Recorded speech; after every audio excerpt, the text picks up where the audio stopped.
Kale, you're still watching Waswa Emma. Subscribe on my YouTube channel, hit the likes, comment on the video, share it with your friends. We are having many more things coming on board. Production ya finaba Gambia tushagiterezamuko.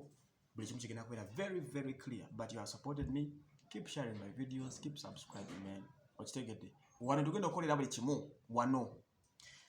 Ne ku Gospel Talk very soon we are coming. Kakati njagala mbabuulire ku mawulire amabi. Omusajja ono Malema Abirizi lawyer.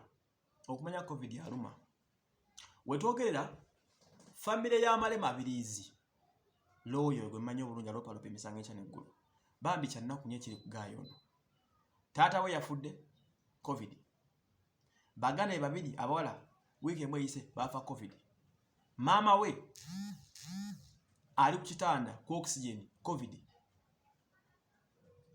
Bwataba Katonda nnyo nakusaba Malema Abirizi ayinza okugenda okumalako weeks 2 ezijja maaso ng'afiiriddwa abantu 4 olwa COVID-19.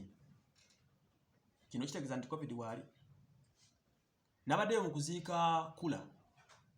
Ono yafudde omugenzi Tom mbawa mugenzi Namutebe. COVID yafuuse COVID. So n'olwekyo tusaasidde nnyo Malema Abirizi olw'okuba nga famire yo eggwawo olw'ekirwadde kino ekya COVID-19. Very sorry for you, brother. Tuli wamu naawe, tulumu wamu naawe, tunyola wamu naawe muganda wange. Kibi nnyo ekikuliko ekyokuba nga mu kaseera kano akalwadde aka COVID-19 kakulidde famire kagisanjaga kagimalawo mu buli mbeera. Bane ekibi nnyo. Omusajja omumusabire, mumusaasire omusajja yeebereremu. Otherwise ebintu byongedde okubeera ebizibu eri kyali ono mwana. Obulamu bwe bwononese bugenda. Malema Abirizi, we are very sorry for you. We are praying for you. Obulamu bukutambulire brother. Anyway, Malema Abirizi ensonga ze bwe zitobezimiridde. COVID amalawo family ya Malema Abirizi. Taata we mufu, bagana babiri bafu. Okitegedde. Buli kimu kimwononekedde. Malema Abirizi, we are very sorry.